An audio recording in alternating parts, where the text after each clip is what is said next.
Bonjour. Que nous réserve le Bitcoin pour cette semaine? C'est ce que nous allons voir dans l'analyse du jour.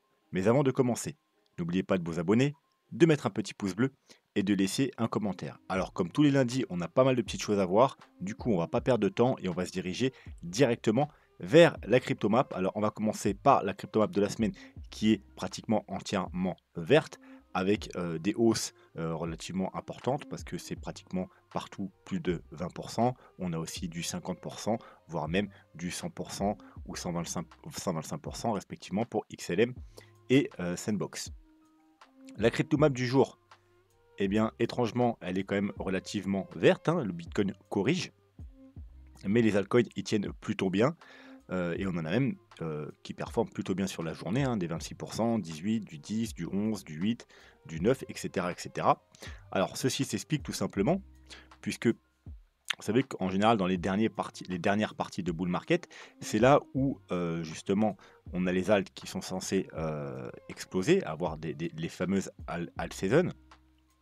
Et quand le Bitcoin corrige un petit peu ou consolide, je précise corrige un petit peu ou consolide, c'est souvent là qu'on voit les altcoins qui commencent à eux surperformer le Bitcoin, puisqu'en général, dans les débuts de tendance haussière, comme on avait par exemple depuis 2 3 semaines, c'est le Bitcoin qui surperforme. Et lorsque on a un petit frein sur le Bitcoin, eh bien, tout simplement, les capitaux, il y en a qui prennent leur profit sur le Bitcoin. Et qu'est-ce qu'ils vont faire, puisqu'ils pensent que le bull market n'est pas terminé? Bah, pour profiter la fin du bull market et justement de la forte hausse potentielle des alts, eh bien, les capitaux vont naviguer du Bitcoin sur les alts. C'est pour ça que lors des petites consolidations, corrections, eh bien, les alts tiennent plutôt bien à la route. Alors, attends, alors on va voir ça avec la Bitcoin dominance. Comme vous pouvez voir, la Bitcoin dominance, elle est en chute. Bon, d'ailleurs, potentiellement, hein, vous savez, on est dans un pattern. Si on continue à chuter, on casse là et on valide par la cassure de ce niveau, donc des 57%, eh bien, on pourrait justement entamer une chute beaucoup plus importante et bah, du coup, une petite, moyenne ou grande altcoin season. Donc, prudence quand même, puisque effectivement, si c'est juste une petite consolidation, les alts, ils vont très bien tenir, voire même, ils vont commencer à très bien performer. Par contre, à partir du moment si le Bitcoin entame une correction plus importante, là, les alts, ils vont suivre et ils vont même rattraper leur retard. Et il y aura des grosses chutes également sur les alts. Les gaps. Donc, on n'a pas de nouveau gap. Alors, bien entendu, alors je sais qu'il y en a qui aiment bien parler à chaque fois que je dis il n'y a pas de gap, des gaps H4. Donc oui, on a un petit gap H4 aux 99 500 $ environ, hein. Vous savez que les gaps H4 sont moins pertinents. Mais voilà, si vous fait plaisir, je vous le dis, il est aux 99 500 $. Bon, nous, ce qui nous intéresse, c'est les gaps daily.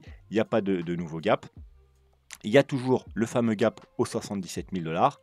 Et voilà, ce sera juste ça à surveiller. En cas de forte correction, c'est ce niveau qu'on pourrait aller rechercher pour combler le gap tout simplement. Donc, d'un point de vue graphique, on avait notre petit triangle. Donc moi d'ailleurs, j'avais pris un petit trade ici sur le bas du triangle.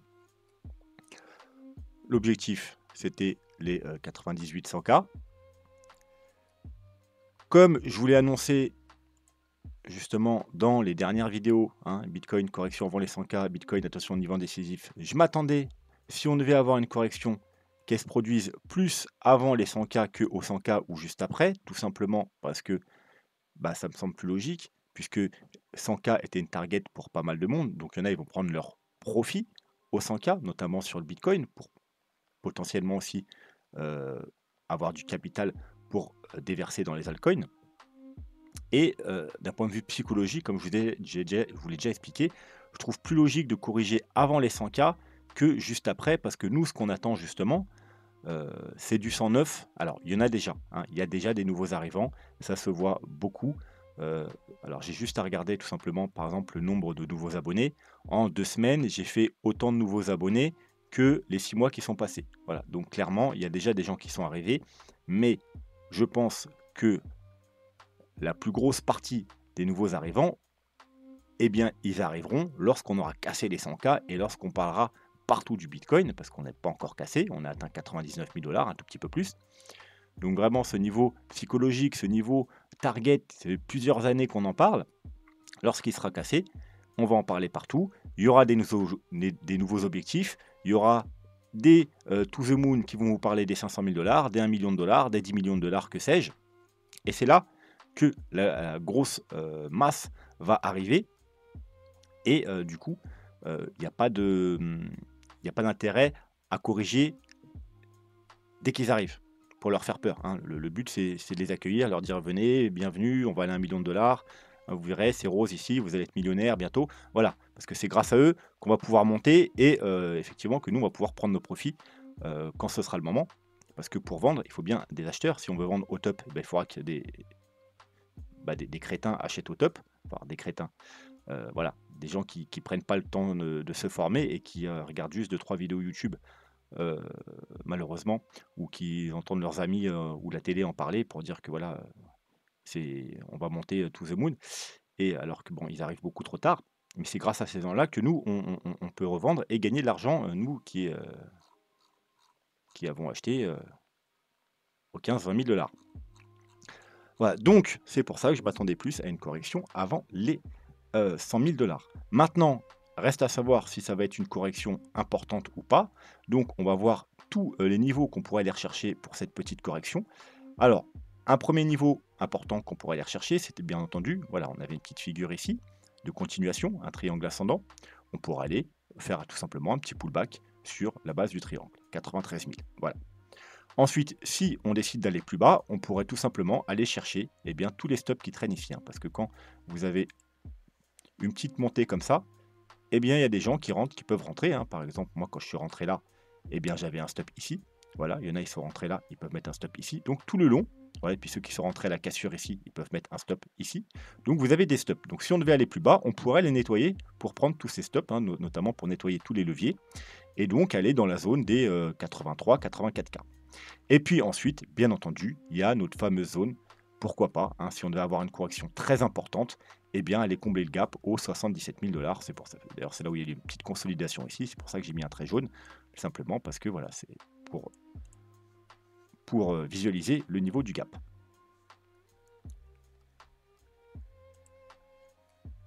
Hop, un petit tour, hop, rapide sur le RSI. Donc le RSI en daily, bien entendu, hein, fallait être prudent parce qu'on avait des divergences daily, hein. On a un top, un plus haut, un top, un plus bas, hein, donc divergence daily qui est validée. Voilà, donc prudence, on pourrait avoir une correction un peu plus importante parce que la divergence est validée, on a cassé la base de la divergence. Quoi qu'il en soit, tant qu'on tient, on le verra après avec le scénario Elliott Wave, mais tant qu'on tient cette petite trendline sur le RSI, je dirais tout va bien. Donc on pourrait aller la rechercher, oui, on pourrait aller rechercher les 83K, voire même les 77, mais il faudra éviter de la casser parce que ça casserait un petit peu la structure. Alors, on verra plus en détail avec les vagues d'Elliott, mais voilà, on sortirait du coup de ce mouvement, et là, du coup, on pourrait vraiment avoir une très grosse correction, et ce serait plutôt dangereux, hein. Donc on peut aussi, en cas de correction, de moyenne correction, surveiller, hein, on peut surveiller les niveaux là, et surveiller également ce niveau-là sur le RSI, donc environ les 55. On pourrait venir s'y appuyer. Mais par contre, il faut éviter de le casser. Ce serait plutôt problématique. Alors, on va déjà aller voir ça. Alors, autre niveau à surveiller en termes graphiques en cas de correction plus importante, c'est tout simplement, vous savez que c'est la trendline très long terme, hein. Trendline qui dure depuis 2013, hein, qui a fait support pendant 10 ans. Puis ensuite, elle a fait résistance 1 an et demi. On l'a cassé à la hausse, on l'a retravaillé là, et enfin on en est ressorti. Donc on pourrait venir faire un pullback, hein. On pourrait venir faire un pullback. C'est un très gros niveau de support. Alors, c'est pas un niveau court terme, mais on pourrait quand même venir faire un pullback dessus. Ce niveau-là, il est aux alentours des 83 000 $. Donc voilà, par rapport au premier graphique, ce serait le scénario de aller chercher tous les stops ici. Voilà. Et en même temps, on viendrait s'appuyer sur un très gros support long terme. Ensuite, on peut également regarder le graphique plus court terme avec le canal dans lequel on a évolué durant toute la première partie du bull market. Donc au départ, on a évolué dans les deux parties, vous voyez, partie haute, partie basse, partie haute, partie basse. On s'en est extraite, on a essayé de s'en échapper, mais on n'a pas réussi. On est revenu tester la médiane, hein, la médiane qu'on a tenue pendant plusieurs mois.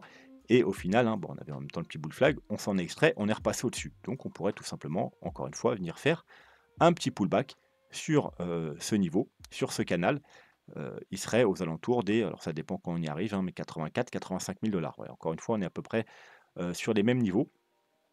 Et en cas de forte correction, on pourrait revenir.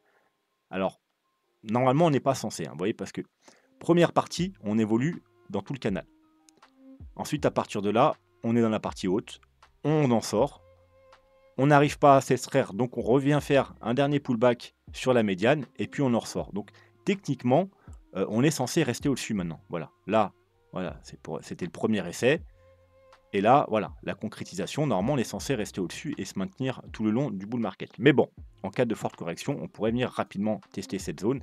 Et puis notamment, vous voyez que, voilà, si on y va tranquillement, ça correspondra également à un retest en fait des derniers plus hauts, hein. C'est pour moi le support de la dernière chance.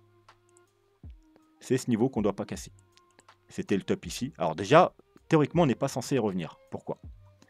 Bien, pour ceux qui ont loupé la sortie, on n'est pas censé l'occasion de leur donner un pullback. Voilà, on va prendre ce graphique-là. Voilà. Hop, weekly. Voilà. Ils ont loupé les achats ici ou les achats ici. On n'est pas censé leur donner l'opportunité de racheter sur un gros support comme ça du Bitcoin, du coup, aux alentours des 70 000 $. Voilà, c'est un peu trop facile. Donc si on y revient, c'est déjà quelque chose de plutôt bearish, de plutôt problématique. Donc voilà, pour moi, revenir ici, ça fait sens. Faire une petite mèche, pourquoi pas, pour combler le gap aux 77 000, pourquoi pas. Mais revenir ici sur le gros support, voilà, plutôt revenir ici sur le gros support, voilà. Bon, c'est déjà, revenir, c'est déjà bearish. Le casser, bon, bah, le casser, bah, c'est, voilà, c'est, je vais pas dire c'est la fin d'Areco, mais presque, voilà, ce serait quand même inquiétant. On n'est pas censé réintégrer là. Voilà. Comme ici, je vous avais dit la même chose, hein.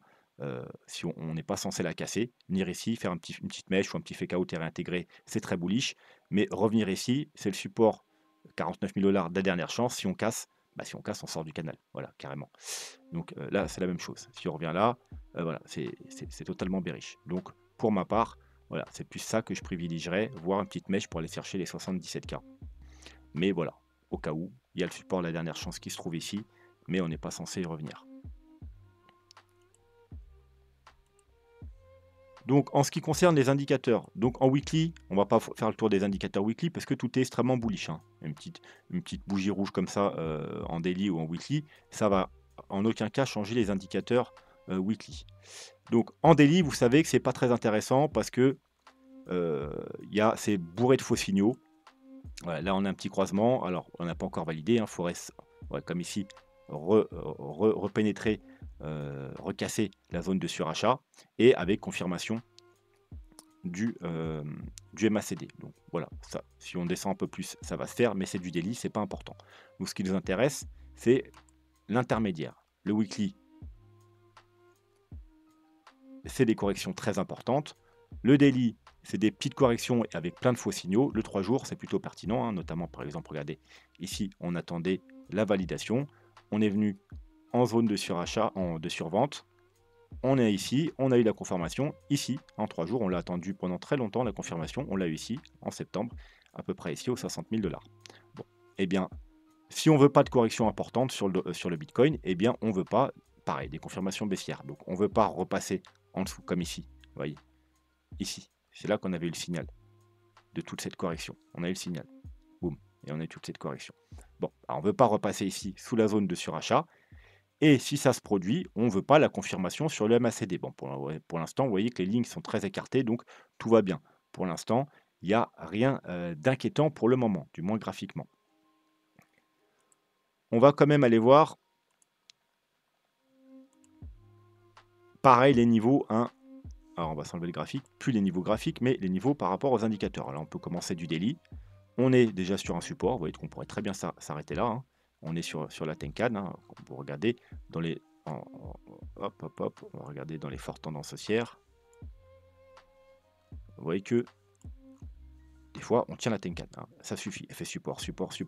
Et puis voilà, quand ça craque, on vient rechercher la Kijun, et puis on continue à monter. Kijun, on continue à monter, on tient la Tenkan, on tient la Kijun. Bon, quand on casse, en général, c'est un peu plus problématique. Donc, c'est le premier support, c'est la Tenkan, on est dessus, donc on pourrait ne pas aller plus bas.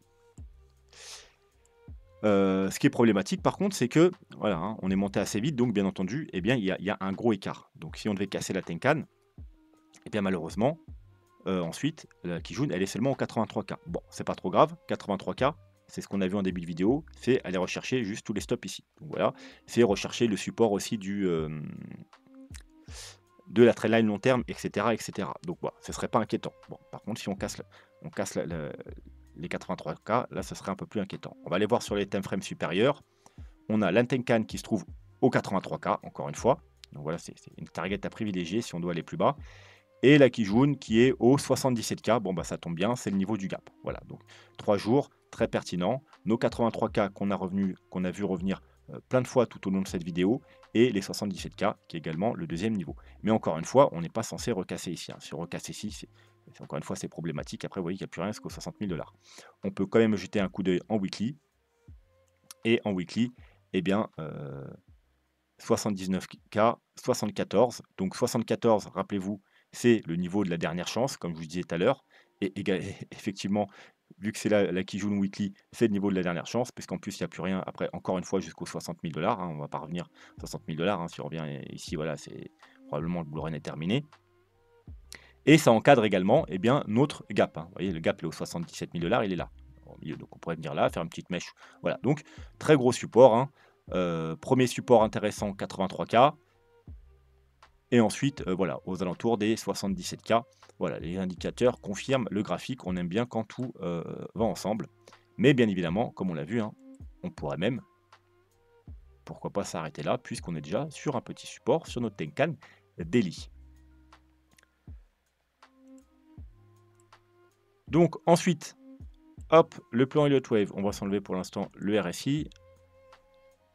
Alors pour les nouveaux pour la chaîne, on va faire un petit récapitulatif, hein, parce qu'en plus voilà, il y a pas mal de nouveaux. Donc d'ailleurs, je vous souhaite à tous la bienvenue. Alors est-ce que ça veut bien... Ah, j'ai peut-être appuyé sur le mauvais, voilà. Est-ce que je suis en logarithmique? Non, je me disais bien un truc n'allait pas. Donc on est dans un plan héliotisme. Alors oui, je vous rappelle, les nouveaux sur la chaîne, si ce n'est pas encore fait, allez à tout prix regarder la vidéo tuto vague d'Elliott. Voilà. À part si vous avez déjà des bases d'héliotisme. Dans ce cas-là, vous n'avez pas forcément besoin. Mais un petit rappel, c'est toujours bon à prendre. Voilà, ça vous permettra de comprendre ce que je dis quand on parle d'héliotisme, mais également ce que tous les autres analystes qui font des vagues d'Elliott vous racontent également.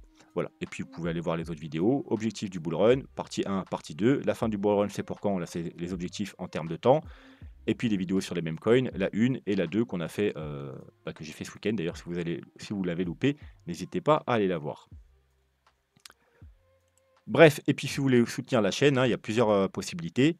Des petites donations, utiliser les liens d'affiliation, c'est toutes les plateformes que j'utilise personnellement, soit pour trader, soit pour investir sur les cryptos et sur les marchés traditionnels. Trade Republic, pour moi, c'est la meilleure plateforme, enfin, le meilleur broker pour investir sur les marchés traditionnels. Vous pouvez rejoindre la chaîne, vous aurez droit à des petits bonus, notamment des analyses prioritaires et bientôt, je vais commencer à faire des vidéos spéciales pour les membres.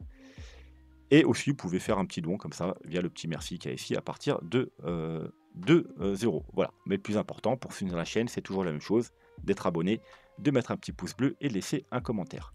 Donc, le plan Elliott Wave, 1, 2, 3, 4, 5, c'est 5 vagues haussières et on est dans la dernière vague, donc la dernière partie hein, du bull market.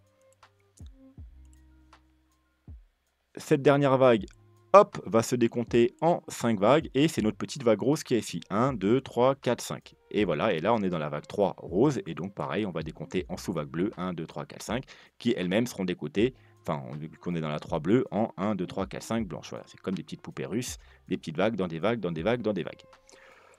Donc la dernière fois qu'on a fait la vidéo, on en était à peu près là, quelque chose par là, autour des 90, 12, et je vous disais, moi, j'attends que on monte encore un peu, tout simplement parce que, voilà, on avait mis des objectifs, hein, il y a les objectifs pour la vague bleue, hein, qui sont compris entre les 90 et les 105 000 $. Ouais, je crois que c'est vers 105 000 $, il faudrait que je descende un peu ça. Voilà, 105 000 $. Donc on avait déjà atteint le premier type de vague bleue, mais on n'avait pas atteint les objectifs des petites sous-vagues blanches ici. Voilà, et le premier objectif était à 99 000 $. Voilà, donc j'attendais qu'on aille aux 99 000 $ avant de corriger.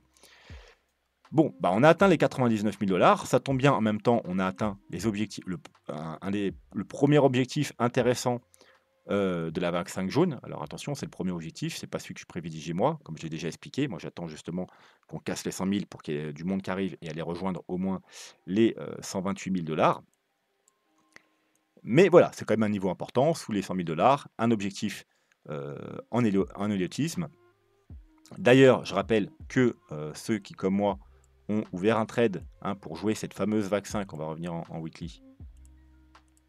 Voilà, ceux qui sont rentrés en trade ici, que ce soit sur la target numéro 1 aux 54 000 $ ou la target numéro 2 aux 49 000, qui était effectivement pas facile à prendre si vous n'aviez pas d'ordre d'avance parce que ça a été très vite, mais par contre celle-ci était très facile à prendre, eh bien c'est un TP. Normalement c'est le TP2. On avait une première target d'ailleurs qui n'est même pas affichée tellement, voilà, n'était pas privilégiée pour du moins le plan par rapport à l'investissement, mais par rapport au trading, normalement c'était obligatoire, c'était les, je crois, 80 000 $. Donc là c'est la target numéro 2, donc TP2, et puis ensuite voilà, un plus haut, donc c'est ce que moi j'ai fait. Si je trouve, hop hop hop, voilà. Donc le plan, la zone d'achat, TP1 qui était ici, TP2, 3, et puis il y aura un TP4, et puis ensuite on verra, on laissera courir. Si on y va bien entendu. Donc hop, entrée 54 000 $. Voilà, prise de profit 98 000 $. Comme prévu, le premier TP, il avait été pris aux 80 000 $. Mais comme c'était une target que je privilégiais pas du tout, j'avais pris que 10%. Ce coup-ci, j'ai pris 20%, donc on en est à 30%. Il y aura à la prochaine target, je pense, 30% qui seront pris parce qu'on commence à être des targets intéressants. Et ensuite, la troisième target aux 180 000 à peu près, 30%. Et puis il restera, si mes calculs sont bons, 10% que je laisserai courir. Il n'y aura plus de TP. Je montrerai juste le stop petit à petit. Voilà pour le plan de trading. Il y avait également le trade court terme pris sur le triangle aux 89 000 $ qui a été clôturé aussi parce que c'était l'objectif tout simplement. C'était pour renforcer un peu ma prise de profit. Exactement la même chose que j'avais fait avec la prise de profit précédente au 80K. Si je le retrouve, voilà, prise de profit au 80K où on était à 463%. Pareil, c'est toujours le même trade. Et j'avais pris aussi un petit trade court terme, voilà, des 75 au 80K pour renforcer la prise de profit et pour suivre la tendance. Donc, ceci étant dit, revenons-en au plan Elliott Wave. Si on est bien, eh bien, on a bien terminé. Alors, il y a encore rien de sûr. Si on a bien terminé, c'est vrai qu'on a atteint les objectifs de vague bleue. On a atteint le premier objectif des sous-vagues blanches. Donc, on pourrait s'arrêter là. Si on a atteint cette 5 blanche et cette 3 bleue, eh bien, on est dans cette vague 4 bleue. Voilà. L'objectif principal, c'est les 0,38,2, puisqu'on a fait une vague 1 assez faible. Donc théoriquement, on est censé, enfin statistiquement, c'est pas une règle, c'est juste une statistique, avoir une 4 forte, c'est-à-dire au moins 0,382, voire 0,5. Donc 0,382, 87, 0,5, 83 000 $. On en revient encore à nos fameux 83 000 $. Effectivement, on pourrait aller plus bas. Il y a des cartes, vu qu'elles 4 fortes, on pourrait même aller à... Alors, tiens, d'ailleurs, je ne l'ai pas mis, mais on va juste regarder c'est quoi le niveau d'après. Alors, le niveau d'après, c'est les 0,618. Voilà, et qui se trouve au 77 000 $. Vous voyez, même avec les Fibo, on en revient au même niveau. 83 000, 77 000 $ si on devait avoir une correction importante. Mais on n'est peut-être pas dans cette vague 4. Voilà. Et aussi, on est en bull run. Donc des fois, en bull run, le Bitcoin, il s'en bat les couilles. Il nous fait des faibles 1, enfin des faibles 2 et des faibles 4. Donc j'ai quand même mis, vous voyez, une petite ligne verte. Tout simplement, c'est les 0,236. Voilà, et qui se trouve aux 91 000 $. Ça tombe bien, 91 000 $. Rappelez-vous, début de la vidéo, c'est... ça serait correspondrait à un pullback, grosso modo, sur le haut du triangle ici. Voilà, c'est vraiment la correction la plus faible. Donc voilà, donc si on ne vient pas aux 91 000 $, par exemple, on s'arrêterait maintenant, puisque on l'a vu, on était sur la Tenkan Daily par exemple, si la Tenkan Daily devait faire support et repartir à la hausse, eh bien on serait tout simplement pas dans cette vague 4, et puis on continuera à monter un peu, et on l'aura un peu plus tard. Potentiellement, justement, on a aux 105 000 $. Voilà, c'est pas ce que je prévoyais. Comme je vous ai dit, moi, je prévoyais plus une correction avant les 100 000 pour pas faire peur aux nouveaux qui vont arriver quand on va casser les 100 000 $. Mais bon, si ça monte très rapidement en 105 et qu'on corrige, ils n'auront pas pas eu le temps d'arriver, donc c'est pas grave, hein. Ils seront pas encore là et puis on remonte. Ça va pas être une correction énorme et après on remontera, ils vont arriver quand on recassera une deuxième fois les 100 000 $, c'est pas grave. Mais voilà, hein, si on n'a pas une correction maintenant, je m'attends quand même à une correction aux 105 000 $, aux alentours. Voilà, et sinon, si on est bien dans cette vague 4, comme je vous ai dit, première target, les 91 000, deuxième target, les 87 000, troisième target, nos fameux 83 000, et pour finir, nos fameux 77 000. Par contre, si on casse les 77 000, bon, on l'a vu au niveau graphique et indicateur, c'est problématique, et au niveau des vagues d'Elliott, c'est aussi problématique parce que du coup, on sera probablement pas dans une vague 4. Il faudra revoir un petit peu le plan. Voilà, donc pour finir la vidéo, un petit altcoin, il n'y en aura qu'un aujourd'hui, hein, le lundi, il n'y en aura qu'un. Alors on me l'a demandé plusieurs fois, je ne sais pas s'il y a une ou plusieurs personnes, mais je sais que je l'ai vu sur pas mal des 10 dernières vidéos. À chaque fois je dis que je le ferai et j'oublie. Donc Yearn Finance, alors Yearn Finance, très beau graphique. Donc on avait un lancement en août 2020, donc il a connu la fin du bull run, et puis le bear market, et puis il a connu un bottom ici en juin 2022, et depuis il fait un très joli range. Voilà. La dernière fois qu'on l'avait analysé, parce qu'on l'a analysé il y a quelques mois, c'était vers ici, hein, je vous avais dit, si on revient ici, c'est un bon niveau d'achat. Si on fait une petite excursion en dessous et un réintégration, c'est le meilleur moment d'acheter, comme à chaque fois, hein, je vous le dis, les petits fake out, c'est le meilleur. On a fait une petite mèche ici, là on a fait même le fake out parfait, une clôture de bougie et réintégration, hein, voilà. Donc il y avait un très bon niveau d'achat d'ici. Si Yearn Finance vous intéresse, eh bien c'est pas grave, puisqu'on va avoir une deuxième opportunité d'achat ici, tout simplement parce qu'on a un range, mais on a également la médiane, vous voyez, qui est extrêmement importante également, la médiane.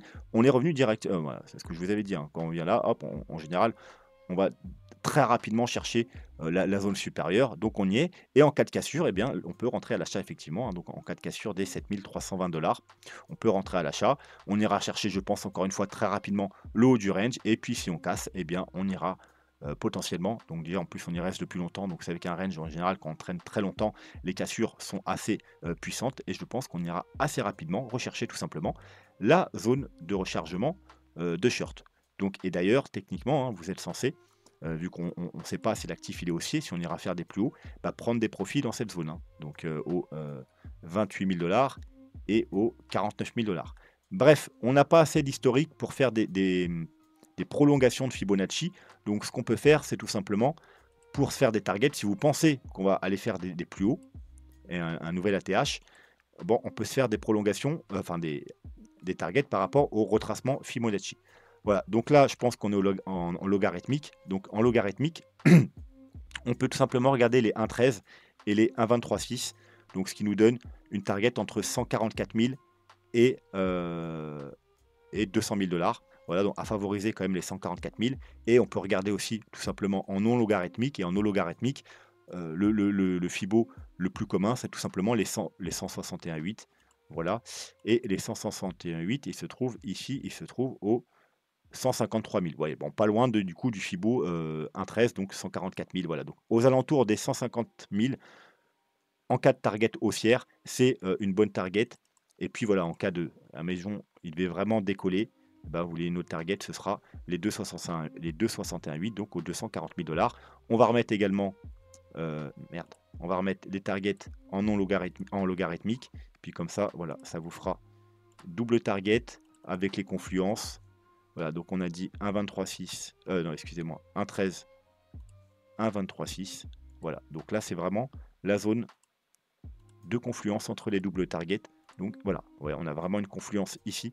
Donc en cas de cassure d'ATH, c'est cette zone-là qu'il faut surveiller. Alors bien entendu, c'est toujours possible d'aller plus haut, mais ici, c'est des targets plus que raisonnables. Et je pense que si on y arrive, même si on achète maintenant, qu'on n'a pas acheté tout en bas, on est déjà sur du, vous voyez, sur du 2000%. Et puis si on arrive même que ici, on est déjà quand même sur du 500%, du x6. C'est déjà pas mal, même si on arrive juste en haut de la zone de rechargement de short en achetant maintenant. Donc oui, intéressant comme actif, hein, si vous cherchez un actif intéressant, Yearn Finance, c'est intéressant. Il a un joli graphique, hein, on est sur le point potentiellement dans les jours qui viennent ou semaines d'avoir, plutôt dans les jours, avoir une confirmation. C'est plutôt pas mal. Il est 257 au market cap, donc voilà, il est très bien placé. Moi, je pense que c'est les altcoins entre la 2 et les 300 positions, c'est vraiment les altcoins qui font surveiller. C'est-à-dire ils ne sont pas au fin fond d'univers en 500 millième ou 3000 positions, donc ils ont quand même assez de visibilité, mais ils sont assez loin pour avoir un potentiel de croissance très important. Donc je pense le entre le top 100 et le top 300, c'est vraiment là où on va trouver les meilleures opportunités sur les altcoins, sans non plus prendre trop de risques. Ça veut dire, ce sera des altcoins quand même qui seront disponibles sur, les plateformes principales et donc il y aura assez de liquidité, assez de volume, hein. Vous pouvez le voir là, il y a 19 pages, de Binance, Coinbase, Bitget, KuCoin, Kraken et voilà, il est disponible partout. Donc voilà, il a quand même assez de visibilité. C'est ce qu'on veut, un altcoin qui est si les nouveaux, ils vont pas aller le chercher sur la petite plateforme ou en décentralisé, hein, ils vont aller sur les plateformes principales, hein, quand les nouveaux arrivent.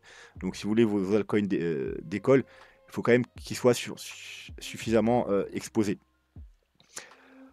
Offre totale 36 000 K, 36 000 K, 36 K, 36 000? Possible. Oui, vu le prix, oui, c'est possible. Enfin non, K, c'est quoi? Moi, je sais pas. Enfin bref, 36 quelque chose. Offre en circulation 33, donc c'est très bien. On a pratiquement, l'offre de circulation qui est égale à l'offre totale, donc techniquement, ça devrait pas on ne devrait pas avoir d'inflation, du moins on ne devrait pas avoir le ralentissement de tokens, de trop une trop grosse quantité de tokens qui va être émis pour ralentir, sa progression. Donc oui, c'est un altcoin plutôt sympathique, sur lequel je pourrais me placer si, j'avais encore, heu, de quoi me placer sur les altcoins, ce qui n'est pas le cas. J'ai déjà mis tout ce que je devais, mettre. Petit tour pour finir sur le portefeuille de la chaîne. Donc on est actuellement à, 29 000, si ça veut bien changer, 29 000 $, hein. Je vous rappelle, c'est un portefeuille, qui a été créé en octobre 2023 avec 10 000 $. Donc on est pratiquement aux 30 000 $ et bien entendu, comme vous pouvez le voir, on n'a pas, hein, alors bien que on n'a pas atteint, comme vous pouvez voir que les altcoins sont encore très en retard. Je pense que c'est la dernière période intéressante pour pour investir dans les altcoins. Après, ça risque d'être trop tard, mais on est encore sur des prix intéressants puisque vous voyez au 30 mars, au mois de mars, le bitcoin était à 70 000 $ aux alentours et on était à 35 000 $ sur le portefeuille de la chaîne. Le bitcoin, il est monté aux 100 K et on n'a même pas atteint les 35 000 $. Donc vous voyez, c'est les altcoins qui freinent, énormément et notamment en tête, l'Ethereum, hein, parce que je vous rappelle sur le portefeuille, on a plus de 20 d'Ethereum. Mais voilà, si les altcoins se mettent à performer, on pourrait rattraper ça, bien entendu. Mais pour l'instant, voilà, du coup, les altcoins sont encore, peu chers, on va dire. Donc il y a encore des opportunités, mais je pense qu'on est vraiment dans la dernière période pour vraiment avoir des opportunités sur les, altcoins. Alors j'ai rajouté un petit, portefeuille pour les meme coins, hein. Vous savez que vu que j'ai fait des vidéos sur les meme coins et je vous ai dit que moi j'avais, rajouté, alors c'est pas de l'argent, hein, du portefeuille, c'est 2 portefeuilles indépendants. Mais moi pour ma part, ce que j'ai rajouté, ça représentait à peu près 10 du portefeuille de départ. Donc remis par rapport au portefeuille de la chaîne, donc aux 10 K du départ, ça donne 1000, alors exactement 1024, voilà. Et c'est un petit, je me suis dit, on va essayer de monter jusqu'à 10 K, hein, sur une courte période. Donc en fait, pareil que sur le portefeuille, sauf que là c'est sur 1 an et demi. Et là, on va essayer de le faire, du coup, on va dire en 6 mois, quelque chose comme ça, enfin 6 mois, 1 an. Donc sur une période beaucoup plus courte, grâce au même coin, on va voir si c'est une stratégie qui fonctionne. Voilà, encore une fois, ceux qui suivent, vraiment, ça doit représenter une petite partie de votre portefeuille si vous faites un petit portefeuille Memecoin et voilà, plutôt de l'argent que vous avez pas besoin ou vous êtes prêt à perdre. Et pour l'instant, il est à 1300, hein, donc on est à 33, donc c'est plutôt pas mal, hein. Donc c'est que des, Memecoin que j'ai présentés dans les vidéos, je pense, à part Note, hein, mais j'en ai parlé, déjà plusieurs fois, j'ai fait des updates Twitter et etc. Mais sinon voilà, c'est que des altcoins et il reste encore 75 puisque, qui suis nous, j'ai que 23, je vais encore rajouter, 25 parce que j'ai mis 25, oui, ça a baissé un peu et je crois qu'il y a encore Moshi qui était le dernier altcoin de, la vidéo. L'altcoin le plus risqué, mais celui avec le plus gros potentiel, mais on n'a pas encore eu les confirmations, comme pas mal d'ailleurs qui étaient sur la vidéo, donc j'ai encore rien mis dedans. Voilà et comme ça on s'amusera à suivre ça, hein. C'est un petit peu plus, c'est plus un truc pour rigoler, pour se faire plaisir, pour voir s'il y a moyen vraiment de faire un x10 en quelques mois, grâce au même coin qui est, en ce moment, qui est vraiment, ce qui performe le mieux. Alors est-ce que ça va durer? Ça on ne sait pas. Est-ce qu'avec les nouveaux arrivants, ils vont aussi se jeter sur les mêmes coins? Probablement, hein, c'est pour ça que j'ai fait un petit portefeuille même coin, mais on n'est jamais sûr de rien. Il pourrait y avoir un narratif qui, remplace les mêmes coins. Ça pourrait repartir sur l'IA ou sur toute autre chose. Mais voilà, en tout cas, voilà, je trouvais ça sympa pour pour faire un petit suivi des mêmes coins. Voilà, on va s'arrêter là pour aujourd'hui. J'espère que la vidéo vous a plu. Pour résumer, eh bien, si c'est juste une petite consolidation, on risque de voir les altcoins exploser dans les jours qui viennent, surtout qu'on aura peut-être la confirmation, avec la Bitcoin dominance. Et sinon, eh bien, je vous ai donné toutes les targets en cas de correction plus importante sur le Bitcoin. Voilà, sur ce, moi je vous souhaite une très bonne soirée. N'hésitez pas à me donner tous vos altcoins que vous voulez que j'analyse dans la prochaine vidéo. Il y en aura un peu plus, il y en aura en général c'est 2 ou 3 par vidéo, voilà, sauf le lundi. Et puis voilà, donc on se retrouve mercredi. Sur ce, je vous souhaite une bonne soirée. Tchuss.